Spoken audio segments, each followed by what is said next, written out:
Hi friends, welcome to social team பாத்து channel. வாங்க கோதுமை மாவில் சூப்பரான ஒரு ரெசிபி பார்க்கலாம். வழக்கமான சப்பாத்தி, தோசை, பூரின்னு இல்லாமல் சின்னவங்கலேருந்து பெரியவங்க வரைக்கும் சாப்பிட்ற ஒரு சூப்பரான ரெசிபி, ஹெல்த்தியான ரெசிபிங்க.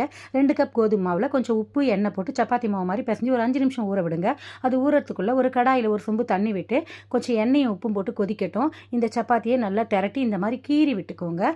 இதை கொதிக்கிற தண்ணியில் போட்டு வேக வச்சுக்கோங்க. ஒரு 5 நிமிஷம் போகிறோம். வெந்த பிறகு அதை எடுத்து அப்படியே ஒரு ஜில்லு தண்ணியில் போட்டு வடிக்க விட்டு வச்சுக்கோங்க. ஒரு கடாயில் 2 ஸ்பூன் எண்ணெய் விட்டு சோம்பு, பொடியாக நறுக்கின இஞ்சி, பூண்டு, வெங்காயம், பச்சை மிளகா, தக்காளி, முட்டைக்கோசு, பீன்ஸு, கேரட்டு, கொடமிளகா, கொத்தமல்லி, புதினா எல்லாத்தையும் போட்டு கொஞ்சம் மஞ்சள் பொடி, கொஞ்சம் கரம் மசாலா, வெறும் மிளகாத்தூள், அதுக்கப்புறம் காஷ்மீரி மிளகாத்தூள், ஒரு 1/4 டீஸ்பூன் சோயா சாஸ் போட்டு நல்லா கலந்துக்கிட்டு தேவையான அளவு உப்பு போட்டு நம்ம இந்த மாதிரி வடிக்க வச்சுருக்கோம் இல்லைங்களா, இந்த கோதுமை ரோலையும் போட்டு கலந்திங்கன்னா சூப்பரான ஒரு ரெசிபி ரெடி. இந்த பாஸ்தா, நூடுல்ஸ்னு என்ன பேர் வேணாலும் வச்சுக்கோங்க, ஆனால் பசங்களுக்கு செஞ்சு கொடுங்க.